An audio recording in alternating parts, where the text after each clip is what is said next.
are those of the speakers and the host, and do not necessarily reflect those of Yoakley Scott Corporation and your sports network. Yeah, I've been closer to Jesus before, so can you help me out? Oh, can you help me out? Am I on my own? Am I on my own? But can you help me out? Am I on my own? Am I on my own? Or can you help me out? Can you help me out? I've been scared to look in my soul.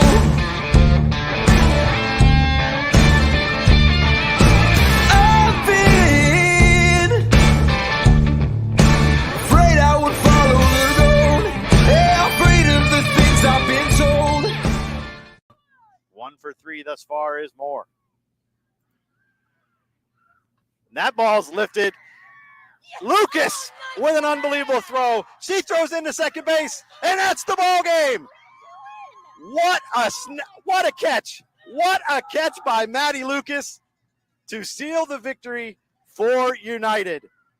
Unbelievable game. If that doesn't get you fired up for tournament time, I don't know what will. This is Running Point. This is Friday. Anthony Hartwig alongside Ty Bartell. It's Friday the 13th, but we got nothing but good luck here today on Running Point. Ty, whew, that's the best intro we've ever had on Running Point. One of the best too, and with a great call by Chris Ziegler too behind it. And I mean, what a great game as a part of multiple upsets that we saw around the softball tournament. And like I said, and we were both discussing yesterday, and these sectional final games, you got to watch out for them too in all divisions, because there's no easy wins in these tournaments.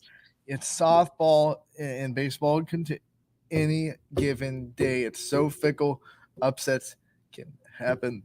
I'll stick to this argument, even though it's been pushed back by some people. It's the easiest sport to get an upset in the tournament. Now, one and done scenario, boom, one bad day, one bad pitch, gone.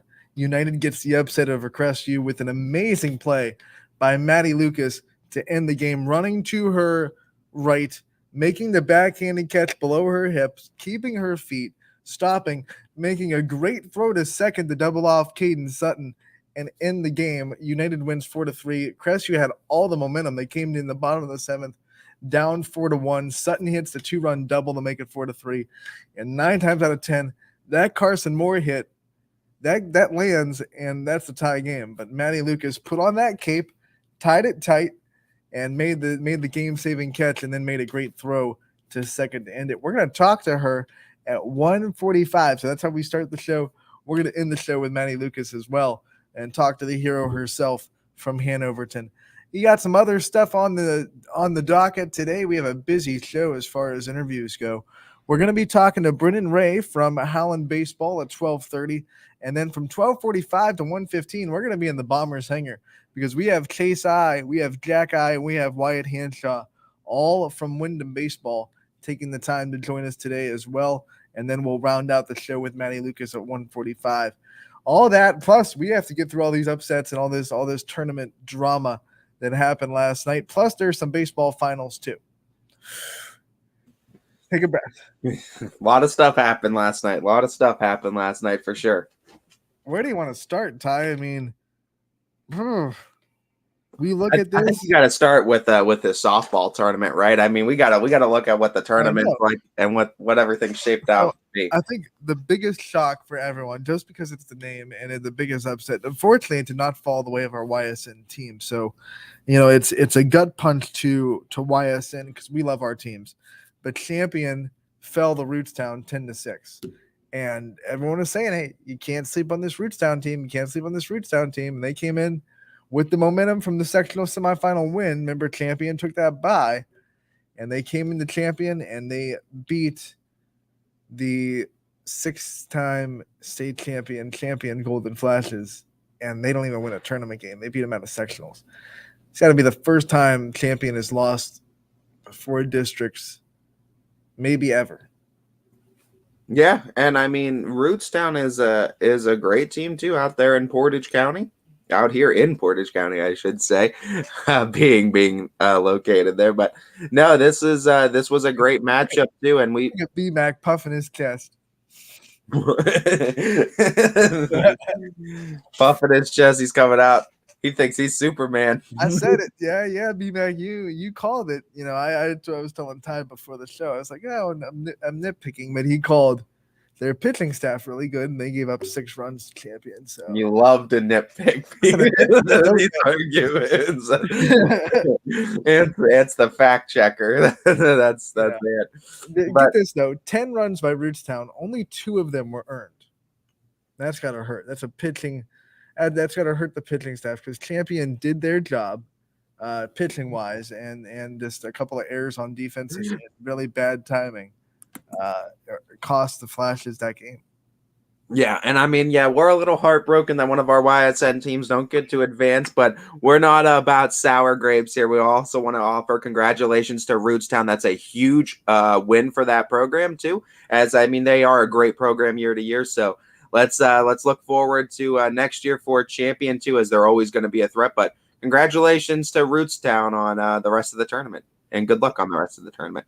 And who knows, maybe one day soon, Rootstown, you can be on Exactly. this wall behind me. You got some space. Right? There's plenty of space in this family, I Rootstown. think you'll fit right here next to Newton Falls. Right there, there's a brick for you waiting for the Rovers, which I believe I always thought was a dog, but I think we did this before. The Rover is like a boat, right? Yeah, The logo's a I boat. think so. Yeah. Okay.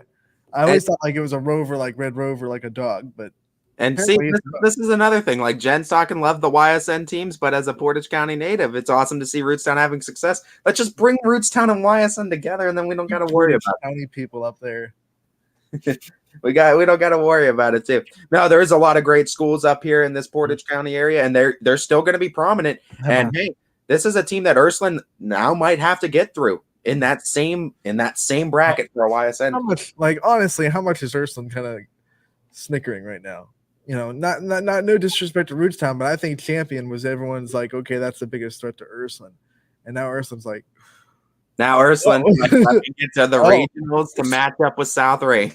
Like, the that's door is wide open. And then you look at South Range's district, Columbiana, and then we'll talk about them. They got upset by Gilmore Academy 9-7, and that's another Gilmore Academy team was ranked 18th.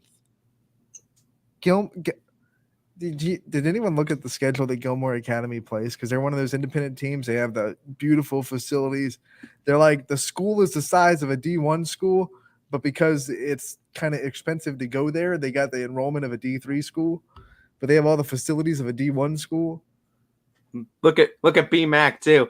BMAC trying to help us bring the Rovers into the family. Said he's gonna go contact someone at Rootstown, put in a good word for us. We're gonna get them signed live on Running Point. Hey, and look at Jen putting up a great point too. We cover Waterloo. Rootstown's just a little bit further. I can attest to that. I can attest to stop there. Let's get Southeast on. I got introduced that. Absolutely. to CC Stevens from Southeast, 2 home runs in 1 game.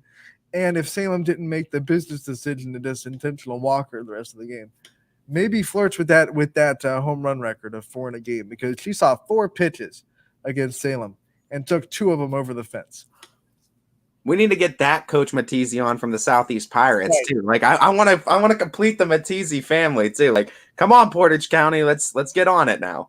Oh man, it's gonna be fun. So that Columbiana, once again, you just go back to Gilmore Academy. They have, like I said, the facilities of a D1 school with the size and enrollment of a D3 school.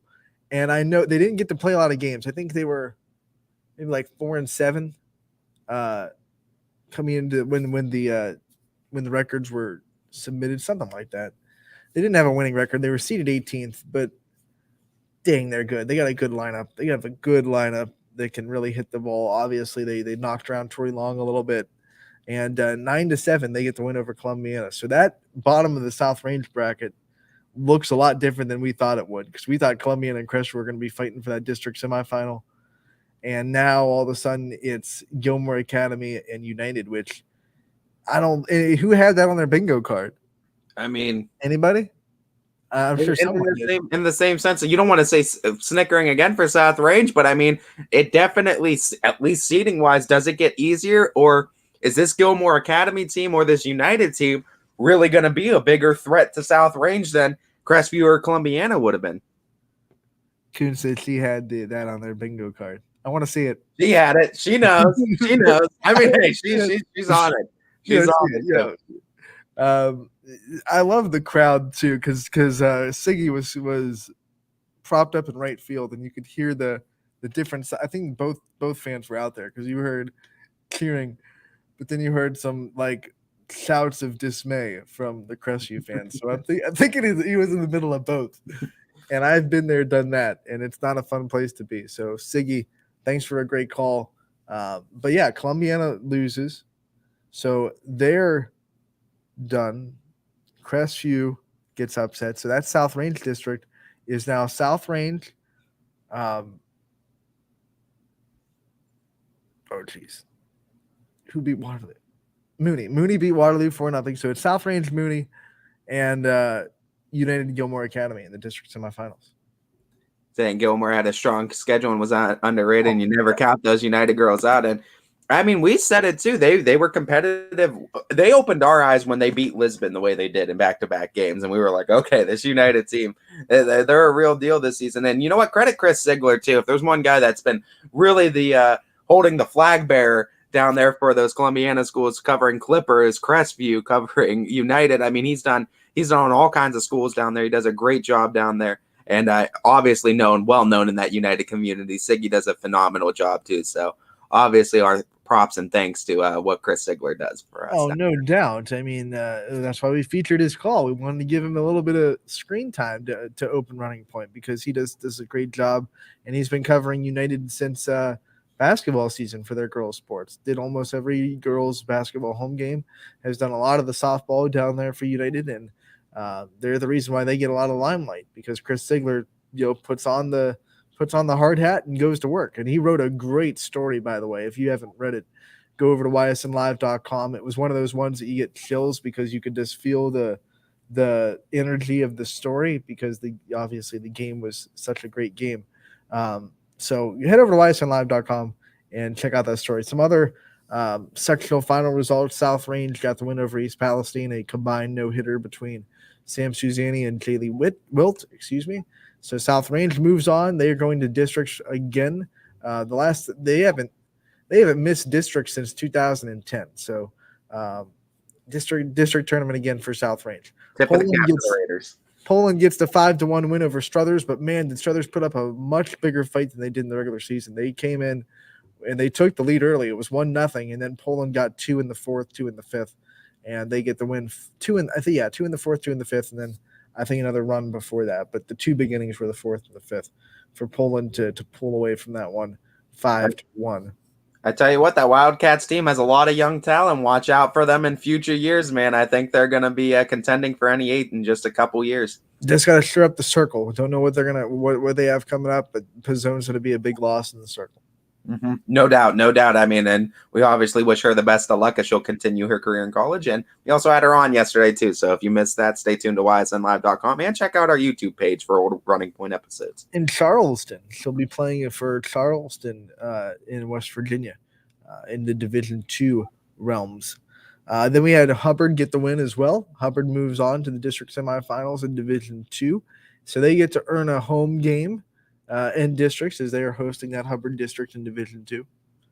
Yeah, and I mean that's a great win for Hubbard too. I mean, whenever you have a district hosted site, you kind of feel that, I don't want to say added pressure, but I think it gives you a little bit added. I don't know if it was, I guess more motivation, I guess is the best way to put it. It's added motivation for these teams, especially when you're hosting districts at a site. No doubt. Like when you're you never want to be that team that has to host other teams at your place for a district and you're not there, because that's just like the most awkward feeling in the world. So Hubbard took care of business. They won that game pretty handedly over Edgewood, and they move on. They get to host a district and they get to be there for it. And that's huge. That's huge for the Eagles. Congratulations to Hubbard as they continue to keep rallying and winning. We'll stay in Division II. We'll go over to the Jefferson district, where not only did Poland get the win, but West Branch got the 14-0 blowout win in the sectional final over Girard, and they move on to play Poland. They move on to play Poland in the district semifinals. West Caveat Branch here. won again, right? Caveat here: if you're looking at the OHSA tournament on the site, there's a typo. Poland did advance to district semifinals, but the OHSA site has Struthers advancing. So don't want to freak people out there. Poland won that game, and Struthers did not. So Dogs did win the dog versus cat battle, and that one the dogs did come out on top. But yeah, West Branch Poland chance for chance to go to the district championship, and it's a shame that these two teams have to meet so early because they're both so talented, and someone's got to lose this game, obviously. And I think they both deserve to go and fight for a district championship, but it's just the way the draw happened. We're going to have a really good matchup between two really good teams, and it's going to be a district semifinal.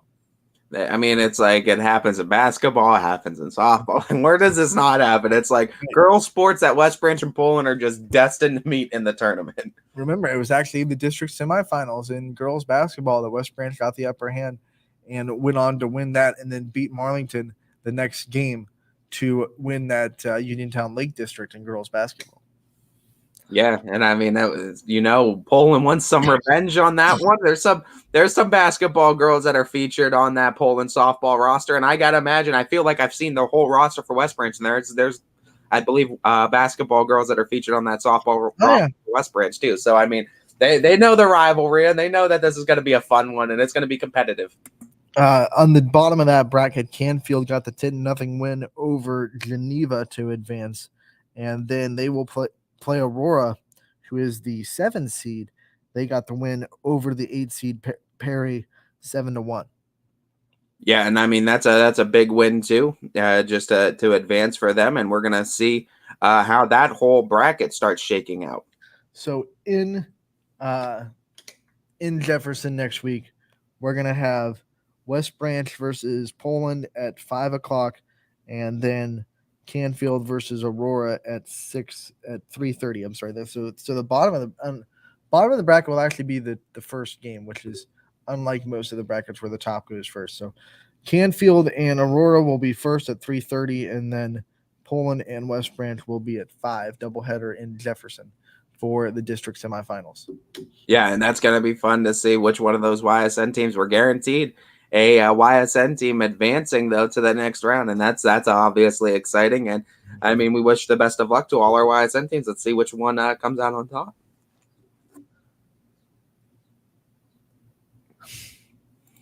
This cat, not Geneva College, guys. Spelled with an I. It's Ben Simmons, though. I mean, he's out there in Brooklyn. What do you expect? He's not up to date as much with this the local sports here as we are at. Let's go over the other district and see where it stands for Division 2. We already told you that Hubbard got the win. They will move on to the district semifinals, and they will play Mogador Field, who beat Southeast 8-1 in that sectional final. That's the 6th seed.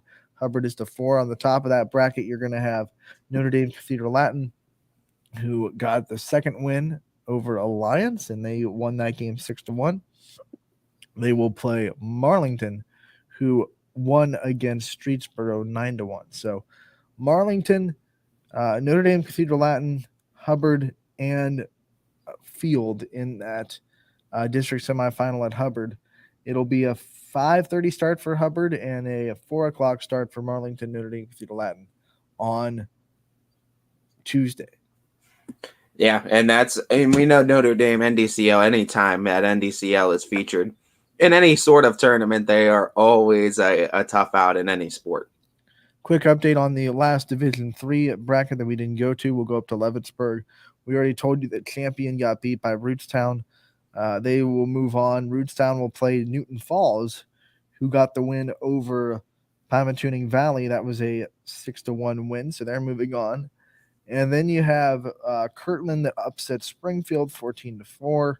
They will play Ursuline, who won 11-1 over Grand Valley. That'll be a good matchup too to see if if Kirtland has what it takes to test the Irish, an Irish lineup that has a lot of thump in it and one that has been able to really put the ball out of the ballpark in so many different games. So that's going to be an interesting offensive matchup, I think. 2 years in a row that Kirtland goes on the road in the sectional final as a big underdog as far as seeds go and get the upset. They did it last year against LeBray. They do it this year against Springfield, and we'll see how they fare in that district semifinal against Ursuline. Yeah, absolutely. Brandon McPherson tuning in too. Sandfield is tough. Devin Carpenter is his cousin. She's is a solid player. Yeah, field is tough. We're going to see what they have to offer. We'll talk a little bit. We'll do a little bit more research on field and talk about those matchups next week. District semifinals are Monday and Tuesday. From Monday will be Division 1 and Division 4. Tuesday will be Divisions 2 and 3. Without further ado, we're going to go to Brendan Ray from Howland as he's able to join us from the Tigers Den over there in Warren. And Brendan, thank you so much for taking the time to join us today. Hi, thank you for having me on. Brendan, first and foremost, let's just talk about this season experience because I like to start there a lot with these student athletes. Being one of the underclassmen, there's obviously a lot of senior leadership on this team and a lot of good quality senior leadership at that too. What are some of the biggest things you've learned from some of these upperclassmen going into this season? Well, they taught me how to see the field better. You gotta be nice out there. When you look at some of the ways that you've kind of grown this season and grown in the experience, what do you think is your biggest growth point? I would say my hitting. I feel like I hit a lot better this year. They helped me get in a better stance when I hit. Was there anything changing in the swing mechanics that you did with that, or was the swing staying pretty solidly the same? You mentioned the batting stance. Was there anything else you found yourself changing to that approach? So when I would load, I would like kind of bounce up and then come back down, so that would level me off of the ball. So they want me to stay in a good position and just go forward. When you think about personal goals that you set for this year, what were some personal goals that you had for yourself? I would say probably one of my personal goals is to just get a start on varsity. I thought that was really nice. When you go into a season like this too, and I mean just competing for that start on varsity too, what are some things that you kind of tell yourself to keep yourself calm and composed, especially on the mound when you go into tough situations? I would just say relax, trust your defense, try to get ground balls, and just let the defense do their job. And we know that pitchers are so routine-based. Go through your game day routine, especially when you're going to be on the mound. So I would go out, I would do a really good stretch, then I would go play some toss, and then after that I would go get on the bands, stretch out my shoulders, and then toss in the bullpen. Would you say there is a preferred sunflower seed and Gatorade combination, or one or the other that works and gives you some sort of special magic on game day? I would say the light blue Gatorade is my favorite. I love it. And my favorite seeds, probably the Taco Bell ones. When when you're in the pitcher's mound, and you're kind of the ups and downs of baseball, what keeps you kind of mentally even? I just tell myself, don't worry about it. Get to the next pitch. Make sure it's good.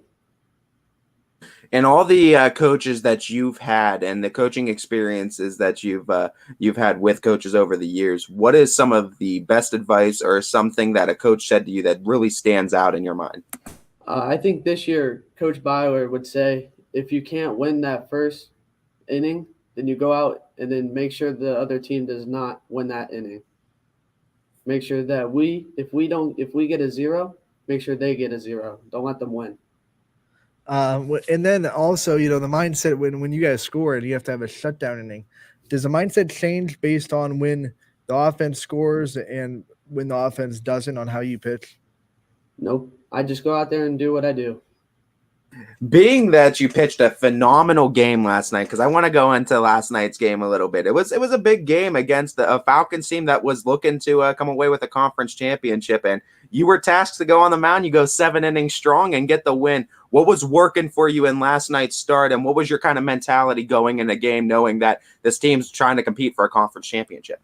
Well, my fastball and curveball were definitely on, but I made sure to keep my confidence up so that I can throw great strikes and then get this game over. All right, talk about this Howland community and what makes you so proud to represent it every day. They're very supportive, and that is a good thing because then it boosts my confidence. Is there kind of one player on this team right now, upperclassman, that you kind of look up to, or you kind of ask questions or find yourself talking to a lot, just asking for advice? Yes, I look up to Braden Gephardt. He is a great ball player. He's committed to YSU, and that's a good thing for him. And I look up to him. I ask him a lot of questions, and he tells me the best things to do on the field. We talked about the advice that you've gotten from the coaches. What advice has Gebhardt given you and personally that has changed your USF as a player? When you aren't getting the calls from an umpire, don't let that bring you down. Keep up and keep throwing. Okay, we got to ask too, because the bat was working last night as well too. You didn't just have it on the mound; you had it with the bat as well. What's the go-to bat, or what's your favorite bat that you've ever had in your career? That is a great question. I would say probably this year's bat. I really like it. I had it last year as well, but that first year you got to break it in, and then the second year it gets hotter. Shout out to Fran. What is it? What's the bat? It is the Louisville Meta Power. Free marketing for Louisville Slugger out there. Sponsored by Brendan. They're going to say Brendan Rice wings this bat too. Get the Louis. We're talking about the bat. We might as well talk about the glove. And I know there's a special relationship between baseball players and their glove. What about yours? Well, I just keep it simple. Get a nice glove. I got a Rawlings. Do you have multiple gloves, or are you one that just kind of sticks with one throughout the season, one or two, or do you have a wide range and a collection of gloves like we see some players have? I do have my pitching glove, and then I have a first baseman's glove. All right, talk about playing first versus pitching and trying to take the pride in your defense when you're on first base. How much pride do you take in that defensive position as first baseman? I do take in a pretty good amount of pride. When you're playing with such a strong support system, and I mean, you had a strong support system there for you last night, cheering you on. How much do you think that helps you on the mound, keep you relaxed, and just keep you motivated to keep going? It does help a lot. It made me feel a lot better when I was a little down. All right, Brendan, let's get to some rapid fire questions. Get to know you a little bit off the field since we've gotten to know you so well on the field throughout your success this season. I'm going to start with what motivates you the most as a player? That is a good question. I would say my parents. They motivate me well. We have a batting cage at home, and they make sure I work all the time in it. Is there one motivational quote that sticks with you the most? Ooh, that's a great question, but I do not think I have one. What is your biggest key to facing adversity in baseball? I would say work hard, because I am not that big of a kid at the moment, but I would just say work hard and do not listen to others. If we're going to give you a time machine, would you want to go forward in time or back in time? I would like to go back in time. All right. If you were going to go back in time, what era would you want to go to? Probably the 2000s. If you could have dinner with anybody, living or dead, who would you want to have a dinner with? I would like to have a dinner with Randy Johnson. Who is your favorite professional player? It could be baseball, just professional athlete. Probably Randy Johnson. There you go. Double it on Randy. What's the nicest thing a stranger has ever done for you? Say it again? What is the nicest thing a stranger has ever done for you? I would say probably help me out when I'm mowing the lawn. They would tell me if I miss a section. There you go. What was one of your childhood fears? Ooh, probably spiders. Do you still have it? Yes. Yes. Big time. If you could afford any car, what car would you want to buy? Probably a Corvette. Do you have a favorite like color that you want a car in? Like Corvettes are good in red. That's my opinion, but I don't know about you. I'd probably keep it simple and go with a good old black. There you go. What animal would you have as a pet if you could have any animal as a pet? I'd probably have a dog. What mythical creature do you wish was real? Probably a griffin. Books or movies? Movies. Do you have a favorite movie? Not at the moment. I love a lot of movies though. I like watching them a lot. It's a tough question. I wouldn't be able to answer it. It's what was the last movie you watched in the theater? Probably Spider-Man: No Way Home. What was the last show you binge watched on Netflix or another streaming service? Cobra Kai. What fictional death hit you the hardest? I don't know. There's a lot of good ones. I don't think I have an answer though. Sorry. Who is your favorite superhero? Probably Spider-Man. Who is your real life hero? My dad. What has been the best friendship in your life? Probably my best friend Marco. And if we were to ask someone to describe you in 3 words, what 3 words do you hope that they would use? Well, hopefully they would say athletic, handsome, and smart. All right, Brendan, thank you so much. Before we let you go, though, we do want to give you the chance to give a shout out to your support system, the people that are always there for you, and the people that you wouldn't be where you are in your journey right now without. I would say thank you to my coaches, my teammates, and my pitching coach, Coach Bacho. All right, Brendan, once again, thank you so much for coming on with us and talking to us about your season. We wish you the best of luck the rest of the way, and we'll talk to you again real soon. All right, bye-bye. Brendan Ray from Howland giving us some insight, and he had a great game, as you said yesterday, as the Tigers beat Fitch, therefore giving Boardman the outright AAC championship. And you know, Howland had that win back on May 2nd. You know they were coming in saying, we got them before. Let's play a little bit spoiler. Let's throw a wrench in this, and let's make everyone remember just who we are. And that's exactly what the Tigers did. Credit Brendan Ray, too, a sophomore that came out 7 innings strong. Stud performance, too. Allowed only 2 runs, but there was runners on base almost every inning, pitching around it. And like he said, trusted his defense. His stuff was working, pitching to contact. Fitch just wasn't able to square up the ball a ton. We're going to take a quick break. When we come back, we got 3 Windham baseball interviews back to back as we'll talk to Chase I, Jack I, and Wyatt Handshaw, all from Windham. After this break on Running Point, brought to you by Greenwood Chevrolet in Austintown. 21 News delivers the news as it happens, using the latest technology from where it happens. On air, online, Wednesday afternoon weather update, very dangerous, and on the 21 News social media platforms. I'm on the road right now. 21 News, the Valley's only locally owned source for trusted news since 1953.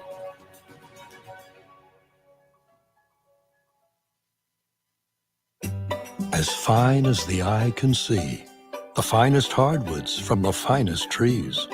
Made for your home and within your means, Baird Brothers will help fulfill your dreams. Let life and light come shining through in quiet morns. And heavy traffic, too. Find your easy-to-afford fine hardwood floors and doors and more at BairdBrothers.com. Hi, this is Tommy Clem, owner of WRS Insurance Solutions. WRS Insurance Solutions is a local independent agency that specializes in life, Medicare, long-term care, and disability products. Call us at 330-953-3722 or visit us at wrsinsuranceSolutions.com to learn more. Good luck to all the student athletes in the Valley. For a great vehicle and a great experience, come to Boardman Mitsubishi today. As always, our full lineup of Mitsubishi models comes with a standard 10-year, 100,000-mile powertrain warranty. Boardman Mitsubishi, your hometown Mitsubishi dealer since 1999. But now you can see every school, to the smallest school, to the intermediate schools, to the schools in the outlying areas, It gives you coverage that you could just never get to before. It's something that's great to experience, and it's opened up a whole new wave of sports viewership. The possibilities are endless here at YSN.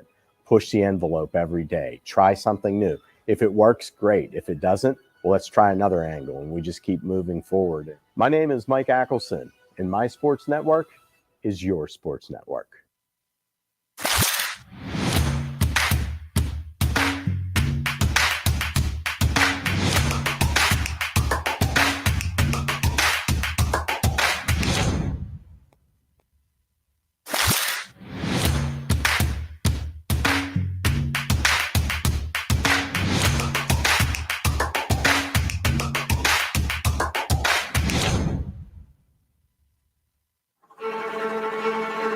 Reliability, innovation, scale. These three values are those we look forward to in our business and in our team. If you're ready for a reliable employer who looks constantly to think outside the box in big ways, we're ready for you. Apply now. Help us push the envelope and deliver success. Envelope 1. Take that one extra step.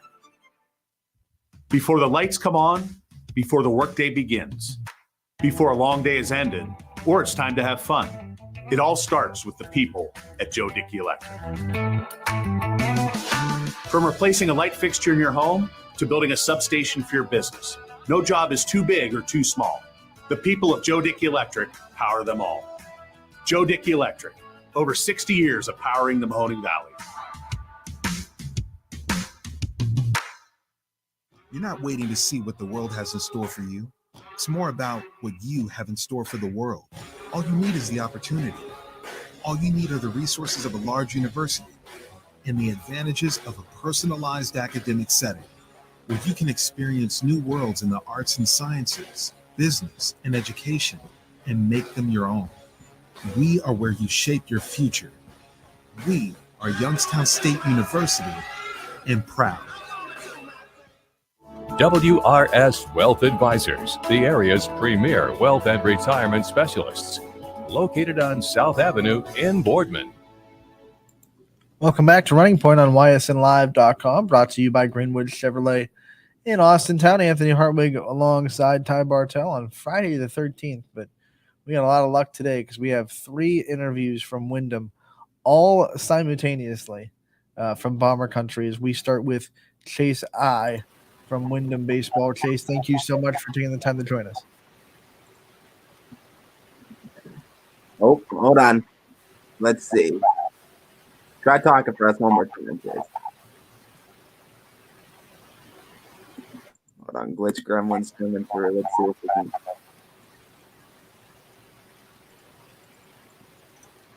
Try talking for us one more time. All right, hold on. We're going to have to wait on this one. We're going to have to get Chase. He needs to get this audio fixed because we're just having a little bit trouble hearing him. Glitch Gremlins are going to try to delay us here, but we're going to get them on here. Because we've had a lot of shows in a row without Glitch Gremlins. I'm going to start the board. I'm going to start days without Glitch Gremlins. Yeah. But it's been a while, Ty. No. Friday the 13th. A little bit of preview of Chase I too. Multiple You know what it was? I jinxed it by saying we had a lot of luck today on Friday the 13th. And then there you go. Let's see what we're at now. Let's see if we can do it. How you doing, Chase? We're not getting it. We're not hearing it. Dude. Bomber Country right now. It's just not working. I'm hearing myself, I think. I'm hearing a feedback of myself on this. I don't know what device he's using, if he's using a cell phone or if he's using a laptop, but he might need a microphone. That could be it, too. That could very well be it. We'll have to see if we can get him on something or we can get this fixed for the Bombers. But like I was saying, too, Chase I, one of those 3-sport athletes over there in the Bomber Country, plays football, plays basketball, and, of course, plays baseball. Catcher for this baseball team, and he does a great job commanding a lot of the pitchers that go on the mound for them. And I think they had Mickey Jones that pitched last night, and Jack I pitched an inning last night too against Pie Valley, and another 10-5 win for them. This is the athletes in Windham. They are just that. They're athletes. They're old school athletes. They play all sports, man, and they go hard all season long. And as we're talking about the softball tournaments, the baseball tournament's just on the horizon, and Windham has a pretty favorable seating.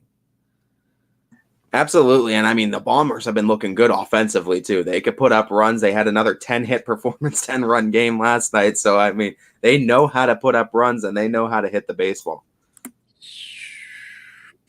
And just hitting bombs. Any better nickname for a baseball team that's having a successful season? Yeah, no doubt. No doubt. I mean, it's a great name anyway. I think the Bombers are one of the more unique names in the area. Let's try again to see if we can get any audio on Chase's end to see if we can potentially get this working. How we doing, Chase? I'm good. How are you? Got it. There we go. We got it all fixed. It's all working now. All right, Chase. First and foremost, let's talk about this whole season experience for you, because as I mentioned, 3 sport athletes, so you've kind of been in the thick of it all year long. What has this sports season been like for you? And then specify it down to baseball. What's been this baseball experience this season been like for you? So I didn't play my freshman or sophomore year, so I decided that I was going to come on my junior year. And so far, I've had a blast. This year's been great. There's great athletes on the team. We got Landon, Mickey, Wyatt, Jack. It's fun. It's always fun playing with your brother. It's just been a nice year. What went into that decision to play this year? I just figured high school flies by. It goes by fast, so I figured I was going to play these last 2 years, and hopefully things go well. When you look at this team too, and you look at having be the responsible role of the catcher on this team, what do you kind of look at being the field general, and what kind of responsibility do you take in going into every game as a catcher? See, this is the first year I've ever catched in a long time. It's been years since I've catched, so I figured I've been trying to do my best to block the ball, get the right calls, and just do the best I can for the field and the team in general. The other part about catching that is the nuance that people don't understand, or people kind of let go under the radar, is your relationship with the pitching staff. Talk about how you manage these pitchers and what your relationship with the pitchers are like. The relationship with the pitchers I have, it's pretty good. We have most of our pitchers I've played with for a long time. Like, I've played with Wyatt for a couple games. I've played with Mickey. Mickey's pitched a lot when I've been catching, so me and him built a good relationship with pitching. So, like, there's been calls where I call it and he shakes it off, so I just give him another call that he likes, and then he goes with it. Would you say there's some sort of supernatural chemistry when Jack's on the mound and you're catching? It's weird. The way his pitching, the way it comes off his arm, it's just weird, because I feel like his ball has a really nice spin to it, so it's kind of difficult to catch. And every time I catch it on my palm, and it kind of hurts, to be honest. You need some more patting in that glove. Yeah. But what about the chemistry there between you two? Talk about off the field chemistry and what the dynamic is between this relationship between the two brothers.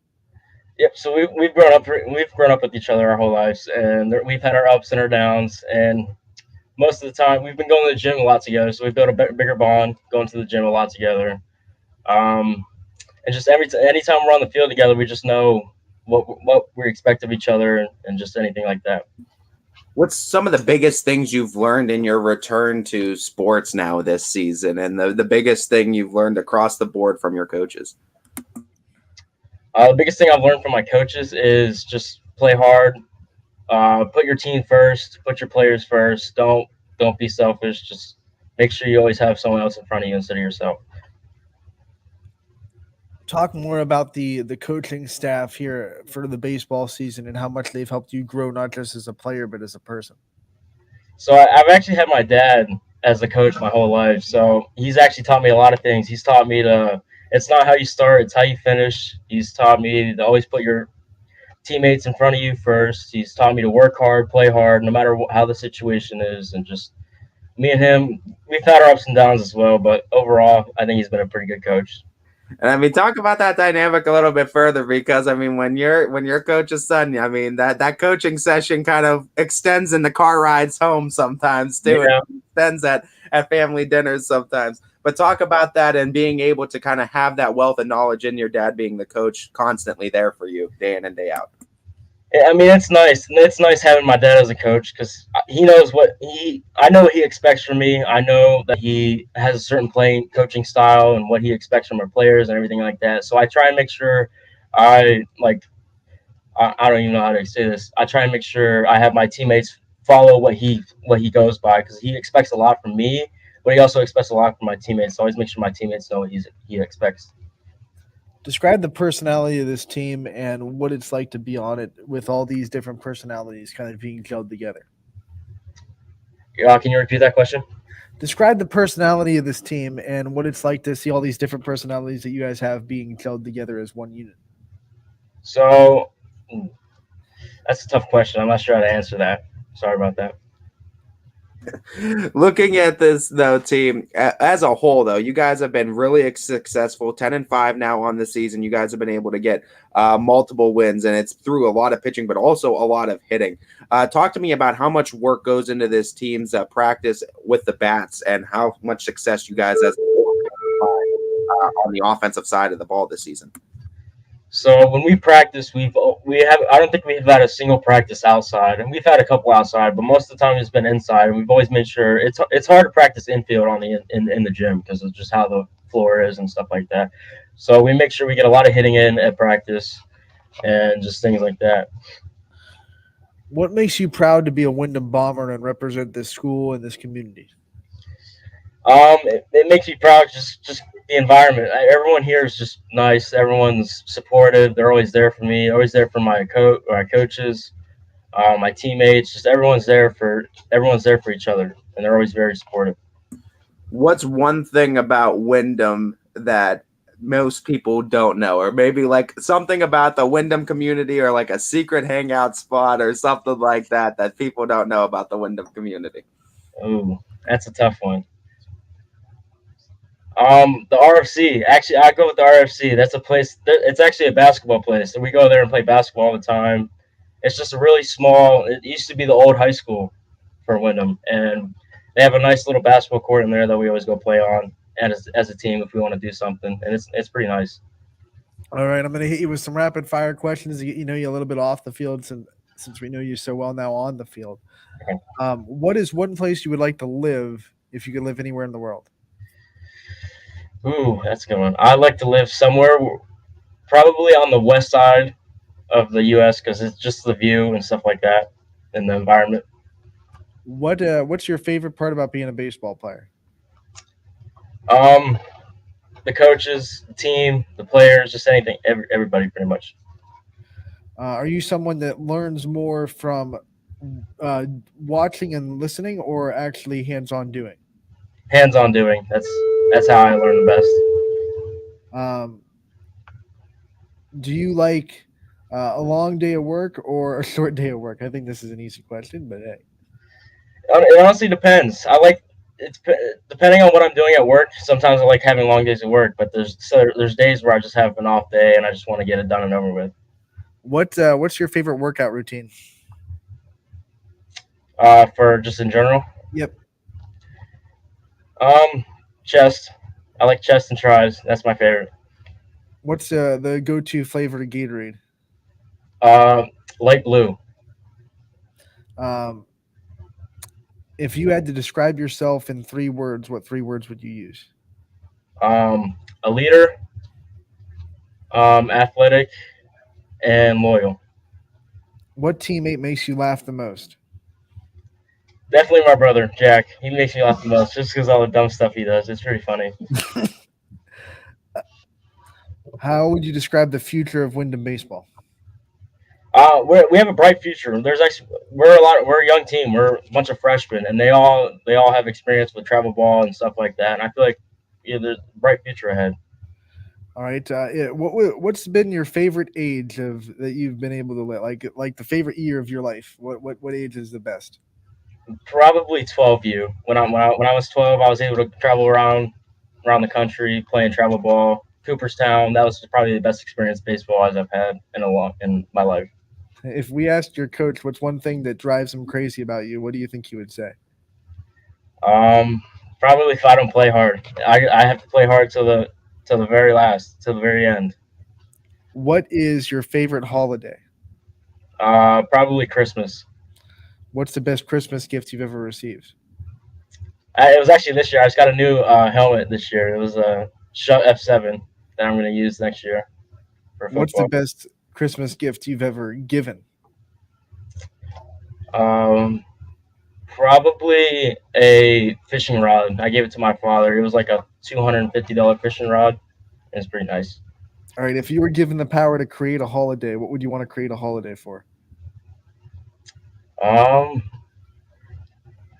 Ooh, that's a tough one. I'm not sure how to answer that one. I know it's That's a tough one. What's your favorite food to eat at Thanksgiving? Probably turkey. All right, before we let you go, we want to give you the chance to thank your support staff, the people that are there for you, the people that you wouldn't be on this journey without. I just want to thank my dad, first of all, for being there for me all the time. I want to thank my principal, my coaches, my mother, my grandparents, just everyone that's been supportive to me, my teammates, brothers, just anyone. I just want to thank everyone for being there for me and being supportive. All right, Chase, thank you so much for joining us today, giving us a little insight into your baseball journey and this team. We will look forward to continuing our coverage of Windham baseball and wish you the best of luck the rest of your way. All right, thank you.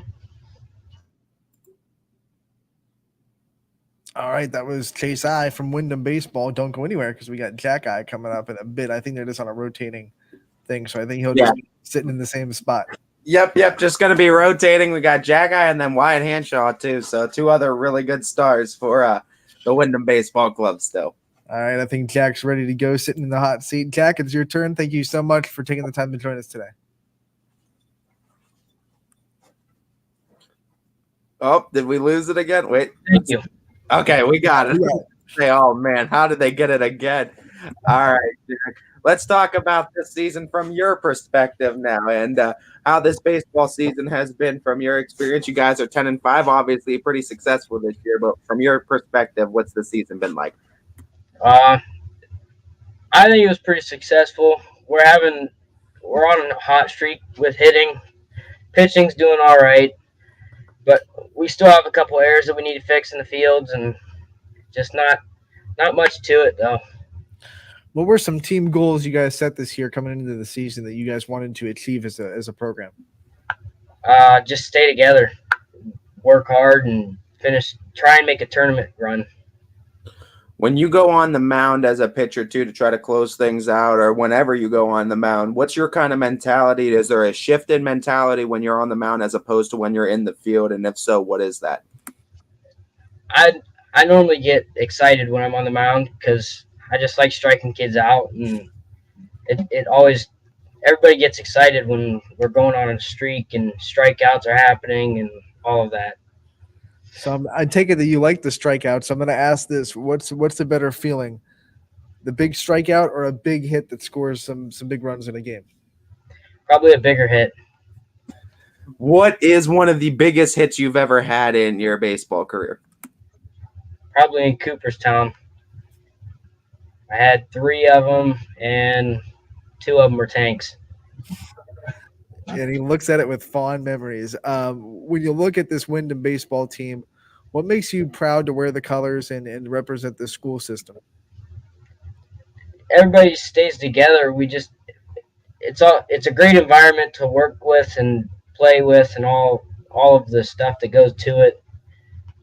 Just enjoying some of the kids. Like one of my favorite players is Cam, and he makes it fun. He makes it really fun. When you go into playing with this team too, I mean, you said on a hot streak, another 10 runs that you scored the other night. Just talk about how much work that you've seen yourself put into the bat in the offseason and before this season has started, and what you're seeing from the other team and how much work they've put in. I know before the season started, me and my brother were in the gym hitting in the cage because we just got new bats and stuff, and we wanted to try them out. So we were in there sometimes late at night just hitting and having fun, I guess. I asked you about the team goals earlier. I'm going to ask you now about your personal goals that you set for yourself coming into this season. What were some personal goals you had? Probably just hit strikeouts, just play hard, do my best. What is the go-to sunflower seed and/or Gatorade combination? Ranch and grape. That is that's unique. I'll give you that. When you are in the dugout with this team, and we know baseball, they love to do the dugout. They love to get loud. What's kind of some of the dugout routines for this Windham team? What are some of the things that they like to do? Some of the things they like to say, some of the things they like to chirp in that dugout. Just like to get loud, and we have I don't know, have a little like mascot. It's named Cujo, and it's a little guy with a cowboy hat and long hair, and he's on a chain. So like if somebody does something good, we take him off the fence and put him on the person. We always yell mine and all this and that. It's just like to stay really loud. And letting them hear it from the Bomber dugout too. I asked you about the sunflower seed of the Gatorade combination. If you were to have your own flavor, what would it be, or would you invent a new one for a Gatorade or seed? Call it "Eye on the Prize" for the flavor. Probably like I don't know, honestly. Probably some sort of chip. Like Doritos. Doritos would be a good one. Dorito flavored Gatorade. That's it. That Oh, not Gatorade. Not Gatorade. Seeds. Oh, I thought. Okay, seeds. Okay, I thought we were talking Gatorade. I was going to be like, wait a minute.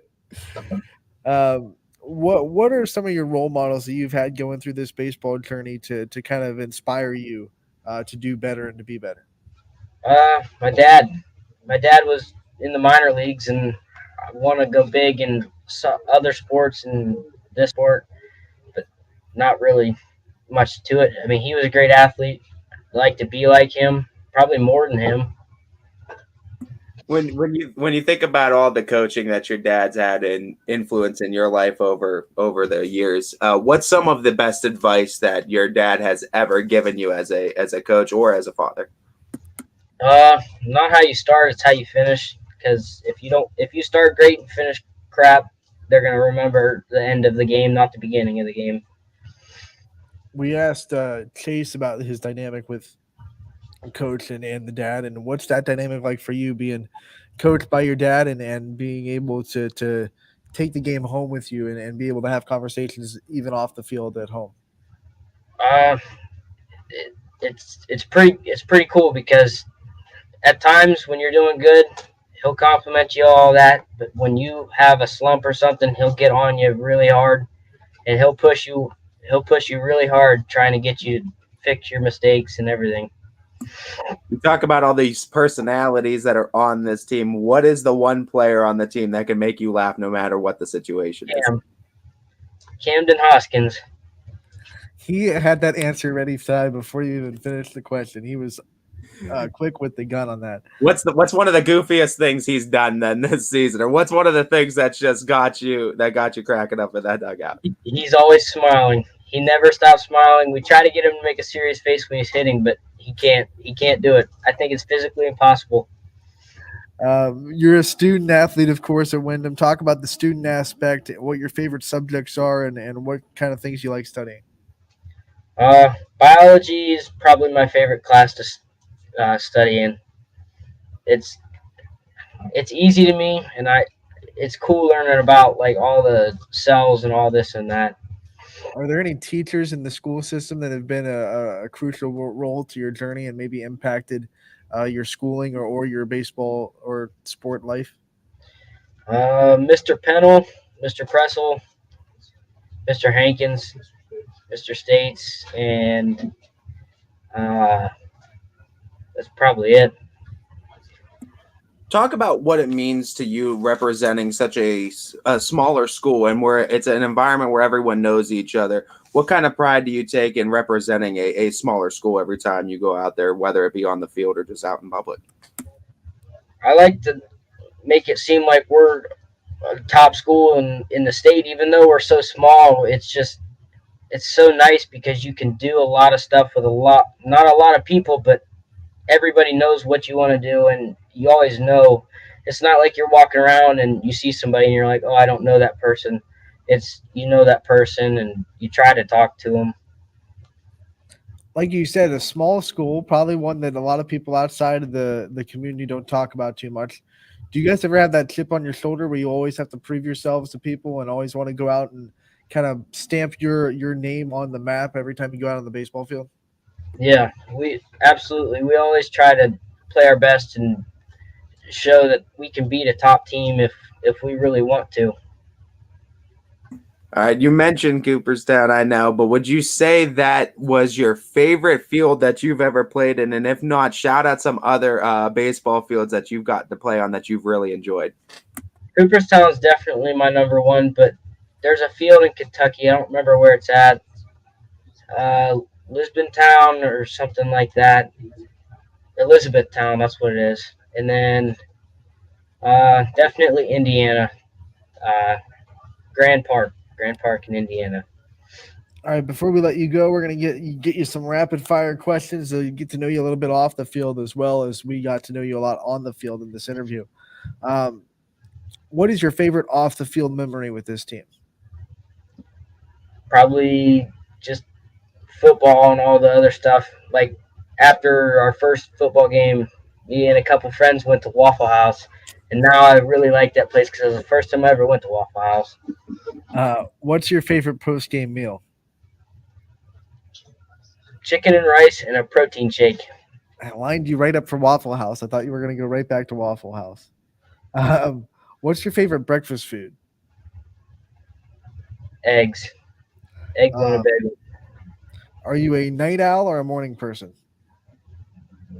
More of a morning person. Take us through a game day routine. Go to school, get out of school, go home, use the restroom, and just get dressed and go to the field and warm up. What is if there was a fire in your house, you could only save one thing, what would you save? My dog. What about it's like an inanimate, like all the living creatures were saved, and you had to save like an inanimate object? Probably my duck hunting stuff. What's your favorite thing to do outside of baseball?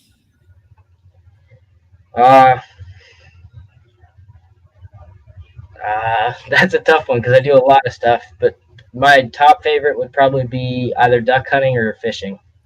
What teammate do you text the most? Chase, Wyatt, and Cam. Would you rather be taller than you are right now or shorter than you are right now? Taller, way taller. If we gave you a time machine, would you rather go forward in time or back in time? Forward, because I want to see what I can be, what I'll turn out to be. How far forward would you go to see that? Like, would you want to see where you are in 20 years? Are we talking like go 5 years? What time frame would you go forward in? Probably 2 years, just to my junior year. What's your guilty pleasure dessert? Ice cream. What flavor ice cream? Cotton candy. And who makes the best ice cream? Tops and Sandusky. That's where I always get it from. What is your proudest accomplishment on the baseball field so far in your career? Probably 3 home runs in Cooperstown. That was and playing with my brother, even though sometimes he can be boring. Is he pressuring you off camera? No.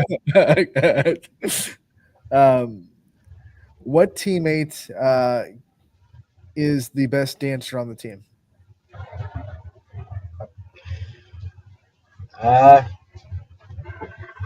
Probably Cam. A lot of the answers will be Cam.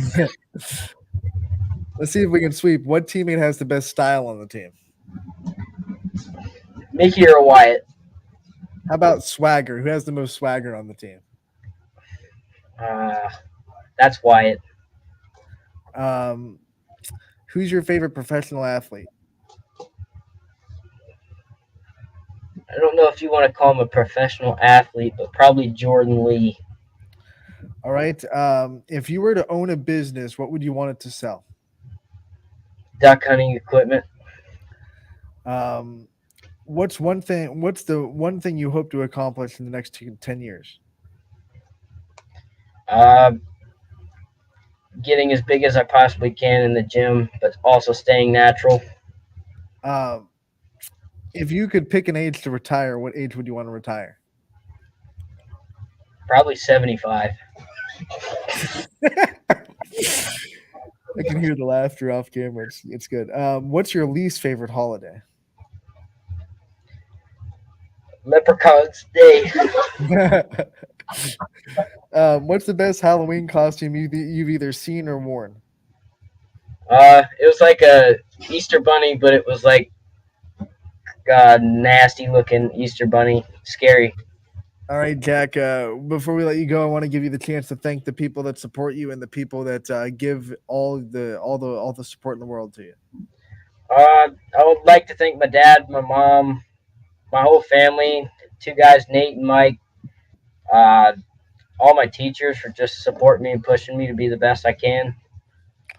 All right, Jack. Thanks for joining us today. Good luck the rest of the season. We'll talk to you real soon. Thank you. All right. Jack I from Windham Baseball. And don't go anywhere because we got one more. We're still doing this. I love the personalities of these bombers, man. They get me cracking up. I just love the answers coming from off camera. I know. It's fantastic. It's fantastic. We're gonna go talk to one of the batting leaders on this team now, and Wyatt Handshaw too. And I mean, this kid's been tearing it up all season long, batting out of that leadoff spot, man, in that shortstop position. How we doing, Wyatt? Good. How are you? Not bad. Let's talk about this season experience for you. I mean, you got to feel like you're on top of the world. You're tearing it up in the batter's box. You're manning it down on short. How's this experience been like from your perspective? Yeah, it's been fun. All my guys have been working hard, just playing, having fun, and can't ask for a better season. At shortstop, you're one of the leaders on that defense. You got to give everybody in the right position, especially in the infield. Talk about your leadership qualities and what you think you bring to the table as a leader. I think being a leader, you got to be vocal, but you also got to stay humble. That's what we're all trying to do. It's about the next guy up, and being a leader. We just heard Jack give you the award for most swagger on the team. Would you agree with that statement, or do you think there's an argument for anyone else? 100%. I mean, I don't think there's nobody who does it better. What gives you that swagger? I mean, do you think it's not something you're born with? It's something you have to earn. So what gives you it? It's how you look on the field. It's how you play. It's how you put yourself together, basically, and I think I do that pretty well. Recent game memory. I mean, you just played against Pie Valley, had another 3-hit performance. What's been working for you so well in the box, and what's kind of been your approach at the plate game to game? I just remember how to just keep it simple. Do the same thing every time, same exact thing. Just see ball, hit ball. And then I just don't let anything else get out of the way from me hitting the ball. Tournaments are vastly approaching, and I know you guys have to be kind of starting to get locked in on this tournament draw.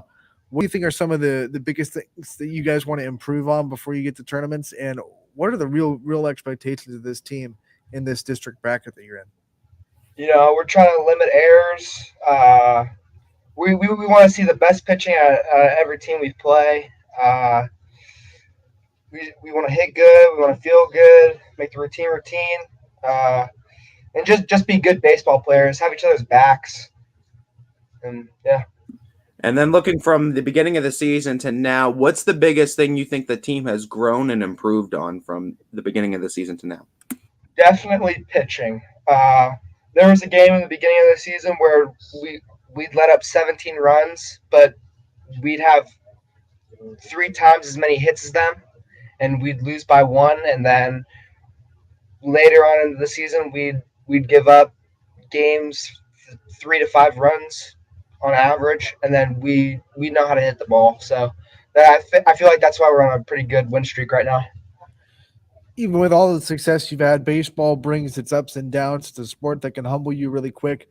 What routines do you do to kind of stay mentally even and don't ride that roller coaster of baseball, getting low in the valleys and high in the highs? I mean, this goes a big part for me for football as well as a quarterback. You gotta have a short memory, short mind. Uh, just know that whenever you make an error in the field, you can go back and you can get a hit. So you gotta even that matchup. Like Jack said, it's not how you start, it's how you finish. So we just gotta go out there, take not let the errors get to your head, and then just go out and play some more. Being one of the upperclassmen on this team and being that you've played in multiple sports too, what's some advice you would offer some middle school baseball players coming up into the high school program about adjusting to the varsity level and playing bomber baseball? Yeah, get in the weight room early and gain weight. Get faster, get stronger. You're gonna take a big leap if you do.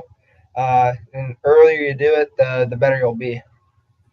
What's one piece of advice that you've gotten throughout your baseball career in high school that you wish you had when you were that age in middle school? Probably that. I wish I had gotten into the weight room 7th, 8th grade. I didn't. I got in around late sophomore year. I feel like I'd be a lot bigger now if I had got given that advice or taken it. Yeah. What is one of your favorite baseball memories? Meeting all my friends and everything. I played on multiple teams even before Windham. I played on Champion. Having friends there, those were good guys to play with, and then having my friends at Windham and everything. Baseball is a game where you can make a ton of memories and have a ton of fun with the guys you like. So I think it's better to make friends and play with them, and yeah. We know baseball is a big community too, with travel and everything that players do in the summer. You can meet a lot of people that aren't necessarily on your high school team. What has it been like for you to be a part of this baseball family and to meet people from all different walks of life and from different schools and to be able to play with or against them?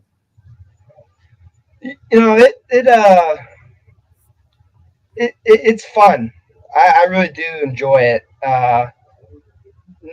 For me, knowing a lot of people is one of the best things in life. Getting to know everybody, making friends, having fun. I think that's just really what it's all about. I tend not to try and make it too serious, but whenever game time is up, that's whenever we have to get ready. But making friends is a big thing. Having fun is a big thing for me. It makes the game 10 times better. I know from Coach talking about it too, about the prom coming up too tonight. What's the one song that you got to catch Wyatt Handshaw on the floor with that once it plays, you're gonna be in the middle of that dance circle? A big party song's probably "First Day Out" by T Grizzly. I mean, I think that's a number one right there, for sure. What's the go-to dance, like the signature dance move for you? The TikTok dance. This thing.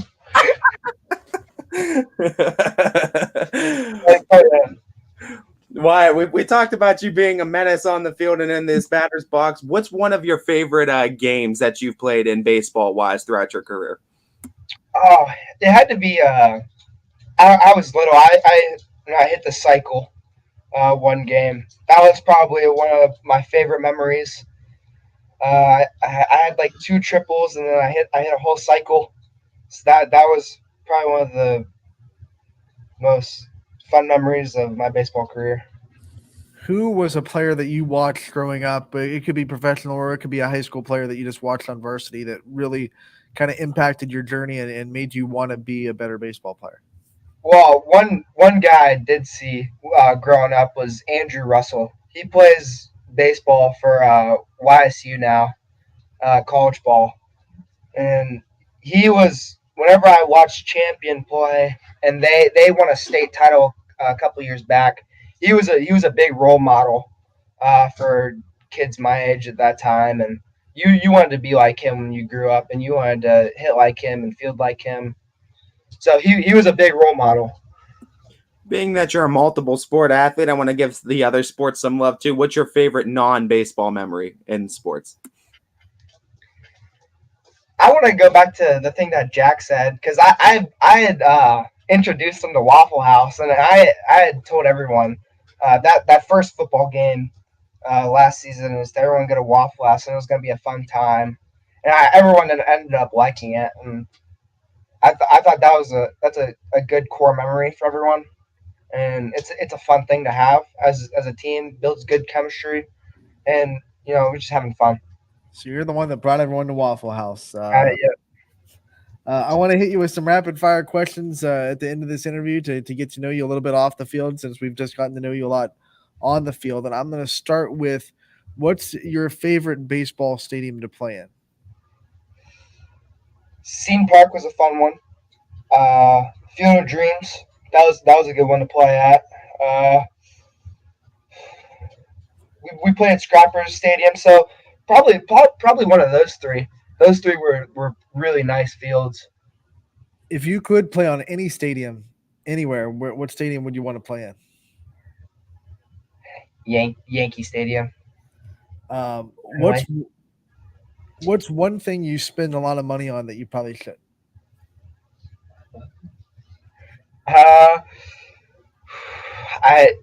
About a year ago, I spent like $1,000, like over $1,000 on a PC. So that was a lot of money. What was your last impulse buy? Probably McDonald's. McDonald's, love it. What is your favorite type of shoe? Sorry? What's your favorite type of shoe? Like, what's your shoe game like? The kicks. I like the Dunks. I like the Nike Dunks. They're really nice. They're crisp. They're clean. If you were going to go viral on the internet, what do you think the viral video would be of? Me hitting a tank.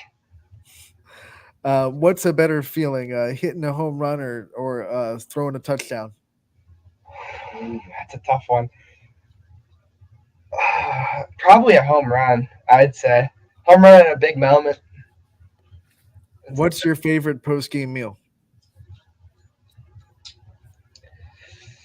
I like a good protein shake. It's pretty nice. What's your favorite flavor of Gatorade? Light blue or blue. Any blue, really. Describe for me your playlist and what kind of music you listen to. I like to get locked in. RMC Mike, Dame Dot, Lil Baby. What's one song on your playlist that when it comes on, if your friends are around, you're gonna skip?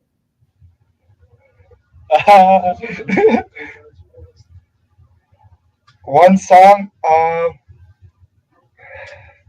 Promiscuous Girl. What's the go-to walk-up song for you? Oh,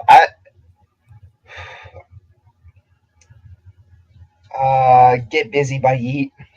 That's a good I'm gonna one. have one more music question. What's the best hype-up song that they get you jacked up before a game? SOTB by RMC Mike. That's a good one. All right, Hubba Bubba or Big League Chew? Hubba Bubba. If you could go back in time, what era would you want to go to? Either the 90s or the 60s. All right, if you could meet anybody from the 90s, who would you want to meet? Michael Jordan. Who's your favorite professional athlete? Either Michael Jordan or Muhammad Ali. Are you a book guy or a movie guy? Movie guy, for sure. What was the last movie you saw in the theaters? In theater, Spider-Man. What fictional death hit you the hardest? I don't know, really. What teammate dances the best? Either Cam or Mickey. What teammate is the worst dancer? Chase I. He just has no rhythm. What teammate has the biggest problem with sweets? Oh, Cam. It's definitely Cam. All right, what's your go-to dessert? Ice cream or donuts? All right, if we're going with ice cream, what's the go-to flavor? Cookie dough. I like cookie dough. And who makes the best ice cream? That's a tough one. I like Cold Stones a lot, though. All right, so now we're gonna go back to donuts. Like, what's the go-to donut?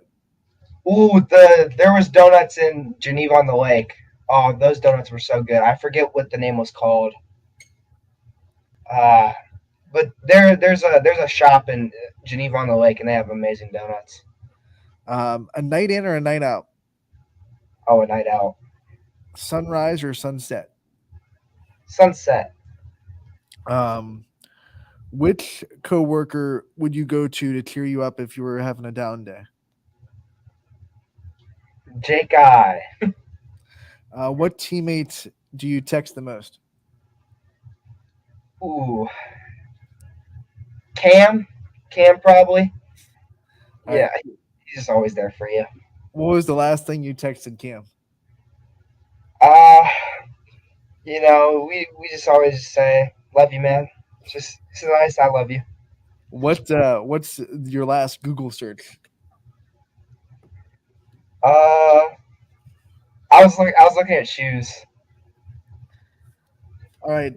Before we let you go, I want to give you the chance to thank the people that support you, the people that are there for you, and the people that you wouldn't be where you are in your journey without. I'd like to thank my mom, my dad, Coach Jake, my grandmas, just really my whole family, all my friends. Got people who helped me through thick and thin. All right, Wyatt, thank you so much for taking the time to join us today. We appreciate the time. We wish you the best of luck the rest of the season, and we'll talk to you again real soon. Thank you. Wyatt Handshaw from Windham Baseball, and that does it for our round robin. As we had 3 Windham Bombers back to back, as we want to thank all of them for their time.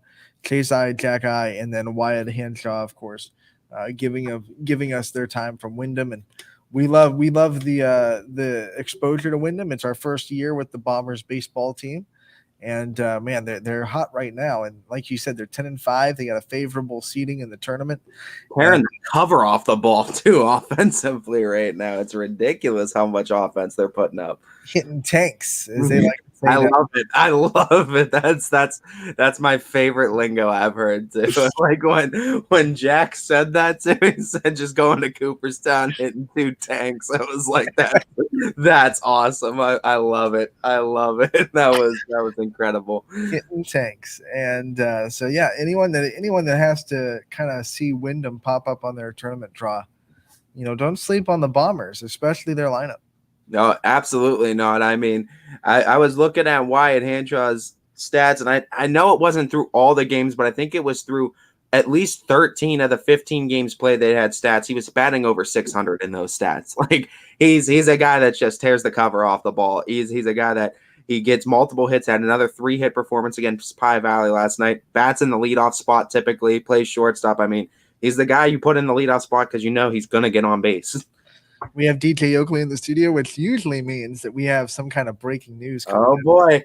DJ, what we got? Yeah, so breaking news. Got word straight from Dwayne Pavkovich, the East Palestine athletic director, which broke with YSN and 21 WFMJ first. A couple of hires for the Bulldogs here today, boys. Both obviously pending board approval, but the vacancy for the football job is now looks to be closed. Michael Dempster, who is an East Palestine resident for, I think, the last 8 years or so.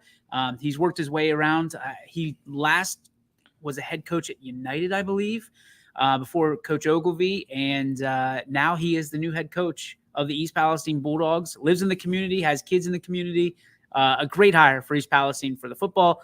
And this one I'm particularly proud of. The basketball job, again, pending board approval. Tristan Reynolds will take over as the head basketball coach of the East Palestine Bulldogs, a guy that was obviously everybody knows, near and dear to my heart, one of my best friends in the world. He's going to do a great job.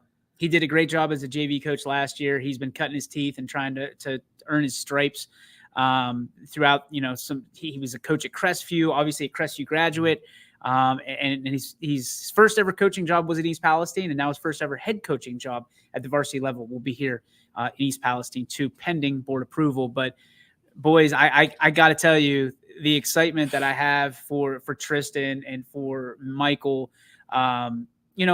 Everybody knows that I've got a great relationship with Tony Foster, one of my best friends in the entire world, a Bulldog through and through.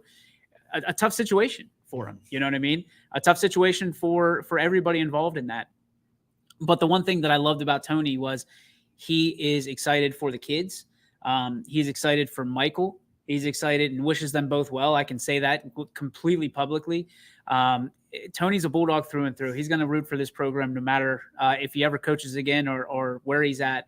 And I know that he was a big believer in what Coach Dempster can bring to the community and bring to this football field. And hopefully what we used to have in East Palestine comes back, a championship pedigree. So I'm excited. I'm excited for East Palestine. These kids deserve something. It's been a long time for them. And this is certainly something to get excited about. I know the basketball program is going to be, if you know Tristan at all, if you've ever been around Tristan, the basketball program is going to get the shot in the arm that it needs with this guy. And I know he's going to put together a great staff. Just exciting times. You get so excited for and just emotional for these coaches, especially the first time coaches, because Tristan's an excitable guy. He's a guy that's high energy. And he proved that JV basketball program last year, he took and everybody that knows a JV program, you get the leftovers, right? It's not a situation basically where you are building these kids up anymore. You take what the varsity can't have. Right. And it's like not even I don't even want to say the second day of Thanksgiving, you know what I mean? Where you get the leftovers. It's like the second week of Thanksgiving where you're like, all right, what is still left that will work? In the JVs, there's a lot of thankless work down there. I mean, you're the one that's always the scout team on practice. You're the one that has to kind of mold these kids so they're ready for varsity one day so they can fulfill their dreams. And you have to kind of go through some of the slumps, take your lumps and get these kids ready to do their dreams and get on the varsity level. Yeah, and I think from the East Palestine basketball program, it's a situation where they have been looking and looking and looking for someone. There's big shoes to fill in that program. Coach Bingham, who everybody knows, I believe the all-time winningest basketball coach in Palestine history. Those are big shoes to fill, and nobody's been able to fill them thus far, and nobody might ever be able to fill them. But Tristan, where Coach Bingham wore the penny loafers, Tristan brings in the sneakers, and I think he's going to do it his way if they allow him to, and if they do let him do it his way, it's going to be the winning culture. I mean, you're talking about a guy that is, representing our country, a guy that wears the uniform for our country, all at the same time is teaching in the classroom, and it, of course is now on the basketball court. So couldn't be more proud of Tristan. He's come a long way. He's overcome a lot of adversity in his life. And I believe we'll have him on the Power Hour. I think he's coming. He's going to stop by, and Coach Dempster will have next week. He's a Power Hour OG. He is an OG Power Hour. He was the original days where we were chugging Capri Suns. Tristan was here. And obviously there's a great relationship with us at Ysn and Tristan, and there's a lot of just admiration both ways. And again, he gets what we're trying to do, and I'm just so proud of him. He's a great friend of mine. We've played softball together. We've shared the field together. We've shared the airwaves together, and I couldn't be more proud of this man and what he's building into, and what I think he's going to build wherever he goes, whether East Palestine be it for the rest of his career, the first and last stop, which I would love.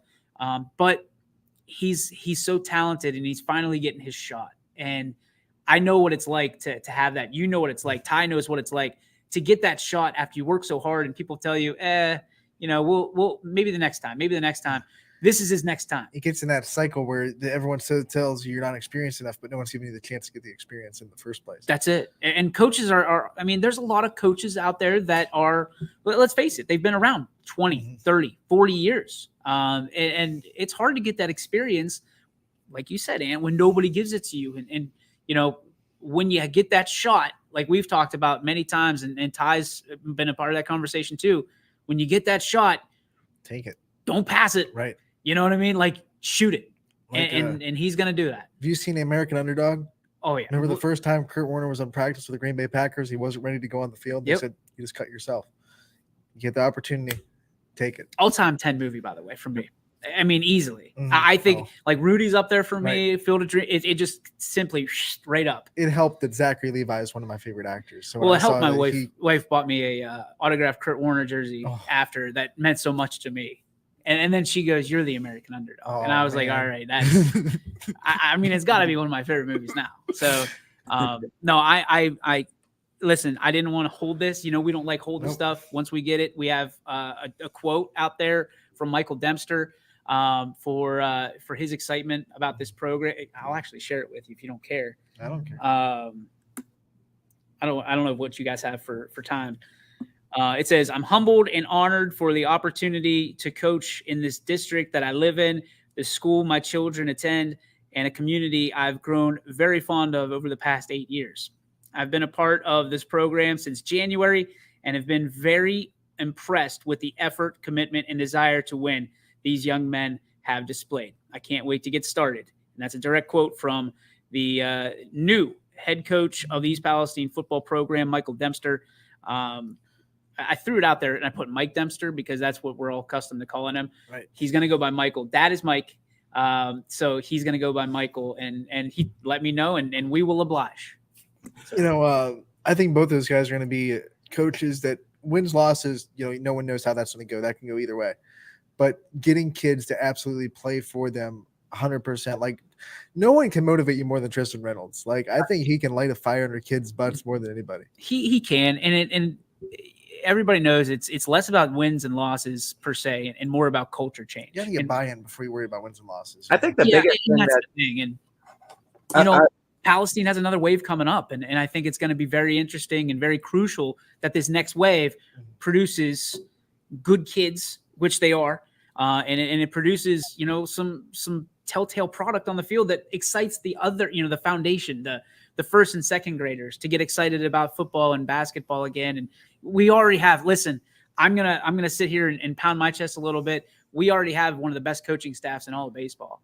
You know, when you look at Bill Sadler and Aaron Walker, I mean, two guys that they've lived it. You know, they've been drafted. They've been they've had a cup of Joe in the show. You know, we have great coaches all across YSN, but when you look at that one in particular, holy moly. We just talked to Windham, who has a minor league baseball experience in their coaching staff. Exactly. I mean, and you wonder why our baseball and softball is superior to everybody else's in the state. Right. And I again, I'll say it. I've said it 100 times. If I've said it once, I will put our brand of baseball and softball up against anybody's in the entire state of Ohio. And, you know, we're pumping them out there. Football hotbed, okay. Baseball and softball hotbed, there's no doubt about it. Right, no doubt. No doubt about it. I think the biggest thing you're going to see from Coach Dempster and Coach Reynolds is they're going to offer, I think, a little bit of that longevity to East Palestine and Coach Reynolds and Coach Dempster, is that it's going to be easy for kids to buy in, knowing that someone like Coach Dempster, who's been an East Palestine resident for 8 years, who knows the program, knows these kids, and has kind of built that bond. I think it becomes easier for kids to buy in. And like so many great coaches say too, I mean, it takes a few years to actually start building a program too. So we can't always, you know, like Anthony said, wins and losses, we don't know what's going to happen too. But for this program to get built, I think give it a couple years, but I think these guys can do fantastic things too, because they're already bought into the program. And if they're bought in, I think it's going to be much easier for the kids too. Well, I think one of the big things that we haven't talked about is Coach Foster brought Coach Dempster in to be part of the program prior to him being hired. Nobody knew this was going to happen. Nobody knew that this was the way it was going to shake out. But you look at that, and there's absolutely nobody that is not going to miss Tony Foster as the head coach of that football team. But it's unique in the way that you have someone who has respect for Tony. and can take all those things and maybe can lean on Tony a little bit for some of the characters on that team, some of the personalities and some of the things that they were working towards. Where typically, guys, you and I both know that a new coach comes in, it's their way of the highway. They don't care about, coaches that have come before them. It's going to be their regime and that's what's going to go. It's different. And I like this. I think this is a big win. The Board of Education, in my opinion, as part of this community, did a phenomenal job of researching this. And listen, it wasn't an easy process. There were a lot of people that wanted these jobs, and it tells you something. When there's a lot of people a lot of sharks in the water, so to speak, you got some chump. You got something that's worth a little bit of value there. So exciting times and an exciting day here at East Palestine. Thanks to Coach, the athletic director, Dwayne Pavkovich, for letting us in on this and obviously trusting us with this. And again, both of these moves are pending board approval. You're an East Palestine grad. What do you think it is about the school and the program and the community that gets people so excited to have these jobs and have so much interest in it? Because, obviously they're building programs. So, you would look at that from the outside and think maybe coaches don't want to touch that, but there's something about the East Palestine community and the school system and the athletics programs that make people excited to want these jobs. I don't think we're different in the fact that all around, when you look at all of these smaller schools, there's a lot of pride in the community. You know what I mean? Mm-hmm. When you wear the EP or when you wear Latonia or Salem or, whatever that may be in your community, there's a lot of pride, especially when you graduate from a place. Like Ty and I have talked about it before. When you broadcast your alma mater, you don't have to necessarily fake the excitement. Mm-hmm. You know what I mean? Or fake that heartbreak, when your team loses. It's authentic. And you know it from South Range when we did that state championship last year. I mean, it's tough. But the genuine excitement when good things happen in your community, I think that's what gets people amped up. And we live in a great place of Northeast Ohio where we're able to roll up our sleeves and grab our hard hats and our lunch pails and go to work. We're blue collar people. And I think that's what we get with our coaches a lot of times. And sometimes there's differences of opinion, and sometimes coaches don't work out, and that's okay. But again, sometimes you got to take a chance, and East Palestine has taken a few chances, and they've got a great opportunity. And with Tristan, when you brought in Jason Ray, who brought in Tristan, you brought in basically an opportunity. You know what I mean? And Tristan has done a great job of separating himself from so many other candidates. And he was here and he bought into the foundation. So we have EPYSA here, East Palestine Youth Sports Association. Tristan was out watching those kids, on the Sundays where anybody could have been anywhere. And that's usually a coach's day off or a day to review tape. Right. Tristan was at these youth games watching these kids, the next level of Bulldog basketball. And I think that is now, and we see it in Canfield, we see it in Poland, we see it everywhere now. Boardman, these coaches have to understand not only what they have for that 4 years, but they've got to understand the 8-year idea, the 10-year plan, the 12-year plan, and what's coming up. To go to BCB on any given night in the Field of Dreams, don't be surprised to see Joe Gabriel there and looking at what's there. Don't be surprised. But coaches now can't just be coaches for that season and that's it. These coaches have to be invested in the program from the foundation up. And I think East Palestine now understands that. They had that with Tony. They want to replicate that. So they get Michael Dempster, who was already part of that program. And the kids almost have triage, right? When you have to separate what you've been used to for the last 3 years, especially these seniors who've been through so much, you got to cut off one arm and then hope it grows back. You know what I mean? Even the terminology they talk about in the pros, right? So Ben Roethlisberger would not go to the different terminology when they brought in a new offensive coordinator in Matt Canada. Like he just wouldn't do it. Yeah. Old dog, new tricks, right? But now, clean slate.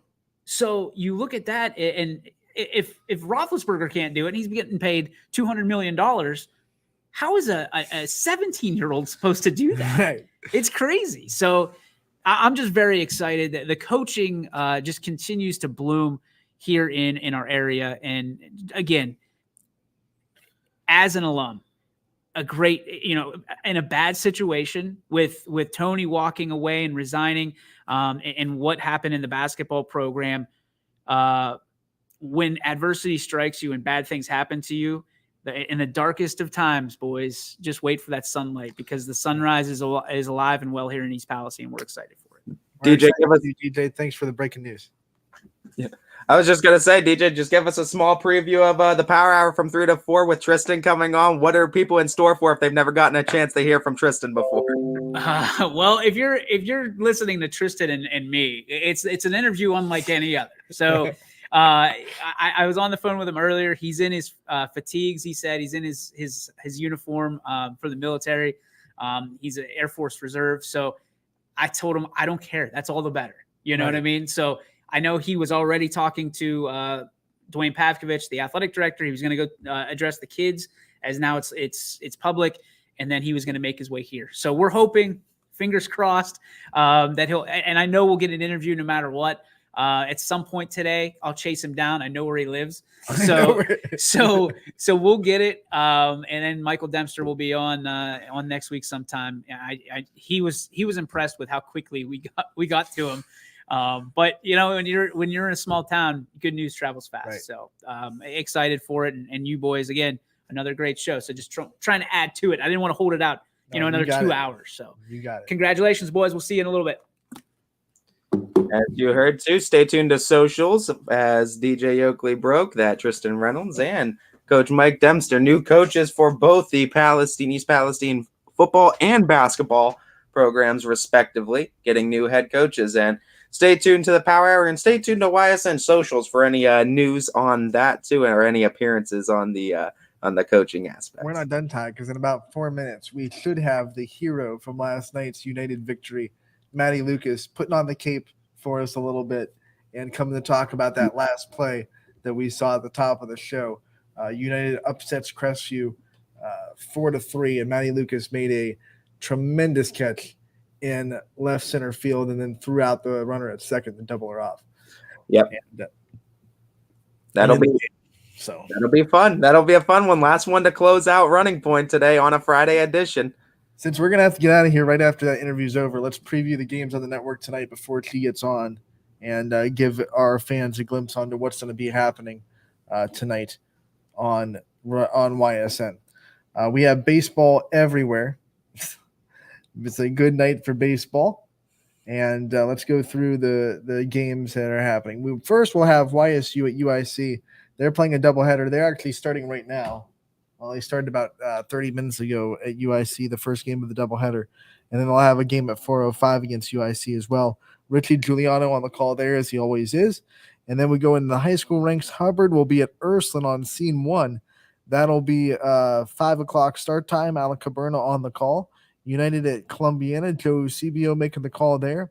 Then on scene 1 at 7 o'clock under the lights, we have Bristol at Newton Falls. Alec Caberna pulling double duty and calling the game there. We'll also have Wellsville at Beaver Local. That one will be video only. Other games going on today. Cardinal will travel to Garfield. We'll have Champion at Liberty, Cheney at Camel, and Garfield at Brookfield. I think that Cardinal Garfield game got nixed for the conference makeup. So forget Cardinal at Garfield. Scratch that from your memory bank and go to Garfield at Brookfield. That'll be at 5:30. We do have one softball game on the network tonight. It is regular season, so it is free. Champion and Crestview are both playing for the MVAC championship. If Champion wins, they have the outright title. If Crestview wins, there's a 3-way tie at the top. So who knows how they'll work that out with 3 teams tied with 3 losses. But Crestview can cause some chaos, or Champion can win it outright. That'll be for free because it is regular season. And it'll be on the network tonight. I'll be in Crestview with the call, 5 o'clock first pitch. Arguably the biggest free matchup on the network for you guys too tonight. So I mean, I think it'll be very interesting watching both these teams and how they handle this mindset, because it has got to be really tough to play this important game for conferences after your season kind of ends, right? So like your season's over, your tournament runs over. but you still got to get up and get ready to play for a conference championship. Yeah, I mean, it's going to be big, and it's still a consolation prize for one of these teams too, and it's still a way for a lot of these seniors to walk out and still say, "Hey, we got a conference crown." A big reason why Crestview has to bounce back from adversity is Maddie Lucas, who ended the game with an amazing play in left center field. The hero of the story, Maddie. Thank you so much for hopping on with us today to talk about this. Let's first and foremost, Maddie, I wanna talk about this catch, and I mean just the feeling after making the catch, doubling up, runner at second, and realizing the game's over. What was that moment like when you finally realized you ended the game and you guys are advancing? It's definitely really crazy because I definitely didn't think I was going to get the ball. I was kind of just hoping for the best, and then I noticed I caught it and I threw it right to our shortstop second. She was ready at second, Sam Lippiett, and thank gosh she was jumping and everything, because if she wasn't, I definitely don't think I would have noticed to throw it in second and get that double play. But it was definitely like really crazy, and it definitely brought my like excitement up. The awareness to make that spectacular catch, but then immediately throw it a second. I mean, talk about the mindset of catching the ball, one, realizing you caught it, but then just the training to say, okay, I got to go to second and get this double play. Yeah, it was definitely like, because we never really practiced going to the double play. It was always like just catch the ball and then get it in.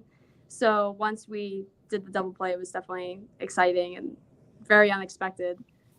Take us through the mindset of the team prior to the game. Did you guys feel like you had a bit of a chip on your shoulder with Crestview being the higher seed and technically considered the favorite going in the matchup? We definitely noticed that we did have a lot of competition, and we were like, we weren't really worried, but we were, because we really all wanted to win, but we knew that they were just at the same level as us and that we had a very good like chance of winning. So we all really tried our best. What a wild seventh inning too. You guys scored 2 in the top to make it 4-1. Then, Crestview has that 2-run double to make it 4-3. The game tying run is on second. The game winning run is at the plate. Just go through the mental grind of that seventh inning and all the emotional roller coasters that you guys had to ride. The seventh inning, it was very stressful, especially for the outfielders and literally everyone, because it was the end of the lineup for Crestview, and then we were getting right to the top, so we were all kind of worried about it because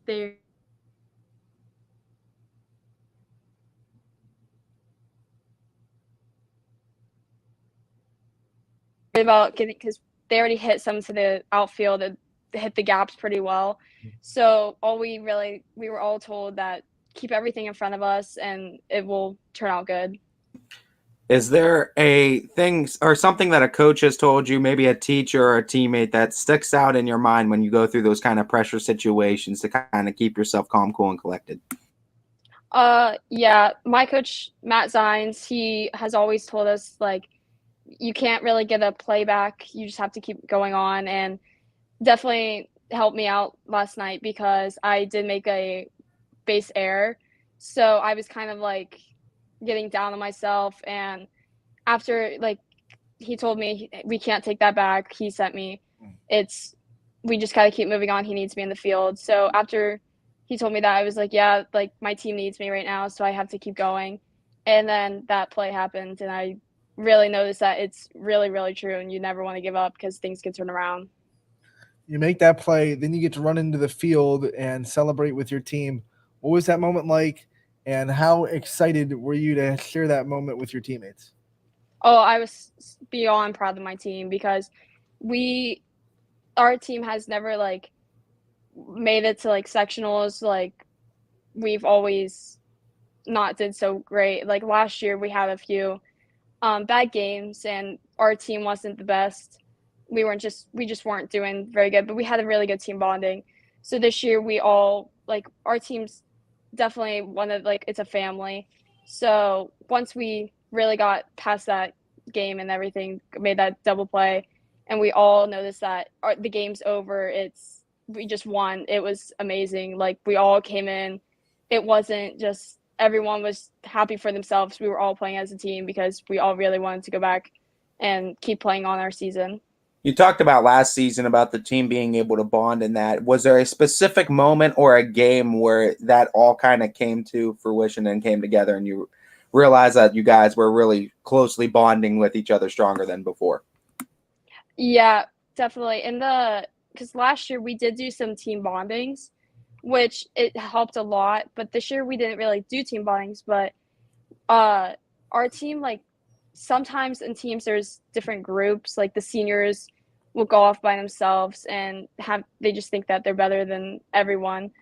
But our team is kind of different. Our seniors are really they want to make sure that we're all together and no one's left out, because we are a team. We all need to be at the same level, and even some better. So they want to keep us informed and everything. Here we go into districts. You guys get to travel the South Range now in the Canfield district. You'll play Gilmore Academy on Tuesday. Talk about the mindset and how excited you guys are to go into district play. We're all really excited. Definitely, I know I personally am very nervous, but we're just going to play the game, and our mindsets are pretty good. We're just going to play how we usually do, keep playing as a team, and hope for the best, not let anything get in our way. What would you say the message from Coach Zines is ahead of this district game? No matter what the aspect is, he's all very proud of us, and he is so proud of us that we're keep going, and he just hopes that we're going to do our best. Maddie, the hero of last night's game, thank you for joining us and talking to us about that moment. And man, we are so happy for you. What an incredible moment that you got to experience with your teammates, and you're moving on, and we'll see you in districts next week. All right. Thank you. Maddie Lucas joins us to talk about wearing the cape. Wearing that cape proudly in United as she makes the catch in the double play to give the Eagles the win over Crestview and advance to the district semifinals against Gilmore Academy, who beat Columbiana. We unfortunately missed the one question from Chris Siggy saying, how does it feel to know you have an entire community behind you? But, I mean, to just comment on that, I mean, we know how close that Hanoverton community is and how close that United community is. And the support and love we saw from the United faithful after that game and for Maddie all over socials after that. I mean, it was overwhelming at points. And you saw how close they were too, how close that entire community is, because they come out and they support. Yeah, so districts will start on Monday for Divisions 1 and 4. We'll have Divisions 1 and 4 tournament play on Monday from different sites. And then on Tuesday, it'll be Divisions 2 and 3. And then it'll be the same thing Wednesday, Thursday. Wednesday will be Divisions 1 and 4. And then Thursday will be Divisions 2 and 3. And my word, by the end of next week, we'll have regional qualifiers. Yep, baseball playoffs start too. So, I mean, it's right around the corner. It's sectional time for baseball starting next week. So, I mean, we're right into the thick of it. Getting some support from Salem softball coach Michael Thorpe, giving the shout out. I love Coach Lucas. And that was one of the best games of the year, watching United and Salem play against each other. Salem got the best of that one in a walk-off 3-2 win, but it's good. I love always seeing coaches from different teams and players from different teams loving on the other team's players. Yeah, no doubt too. And it's been a great week too. A lot of student athletes that we were able to get on and get highlighted, and we got to venture into a lot of those communities throughout the week. So we look forward to it, and we're going to look forward to doing it some more going into next week and going into Monday, and because it seems like we're venturing back into a little bit more of Spartan softball. We're taking that right-hand turn into Spartyville to talk more Boardman softball on Monday, because they advanced to district. They'll be having their district semifinal on Monday, so we'll talk to their junior class on Monday, as well as some other guests that we'll be sure to get on. We have a slew of pre-recorded interviews to do on the weekend, so we'll have some interviews to debut on Running Point as well. Yeah, absolutely. As well as we'll put some more interviews too up from Canfield Softball's Bayan Jadala too. So stay tuned for that one, as well as all the other interviews that you've seen from Running Point too. They all get got up and posted on our site ysnlive.com. So if you miss it, you can catch it there, or you could also find it on our YouTube page YSN Live. All of our old Running Points always are recorded and posted there too, so you can catch episodes in their entirety on our YouTube page. Some other regular season games going on over the weekend. West Branch softball playing at Marlington tonight. It was supposed to be for an EBC championship. Unfortunately for West Branch, they stumbled a little bit on Tuesday, but it's still a big game for the Warriors because they're playing that top seed in the district. So if they get a win over Marlington, talk about the momentum that'll bring you going into your district semifinals. So they're trying to get some momentum heading into the districts as they'll play Marlington to finish off their EBC run. And then all over the weekend, Ursuline softball traveling to St. Joe's on Saturday. So that'll be a fun one to kind of see the results on as they go into Villa and to St. Joe's to try to get some momentum heading into the tournament. So a couple of teams getting some regular season games in the little break that they have between sectionals and districts. And if we have those games, reminder that the regular season ones will be free still for softball. Tournament games, $9.99 gets you access to every single one of them. Casual Sports Podcast coming up next from 2 to 3. Power Hour with Tristan Reynolds from 3 to 4. And like we said, I think total of 6 games on the network tonight, baseball and softball. Yep. The calm before the storm, folks, right before the tournaments get really into the thick of it. Right. So make sure to tune in tonight and over the weekend to ysnlive.com. And you can all find all the games on ysnlive.com/live. That is your place to go. I'm Anthony Hartwig. That's Ty Bartell. We're taking a 22-hour break. Well, actually, no, a 70-hour break because it's the weekend. And we'll be back on Monday for more Running Point from 12 to 2 on YSN. Brought to you, as always, by Greenwood Chevrolet in Austintown.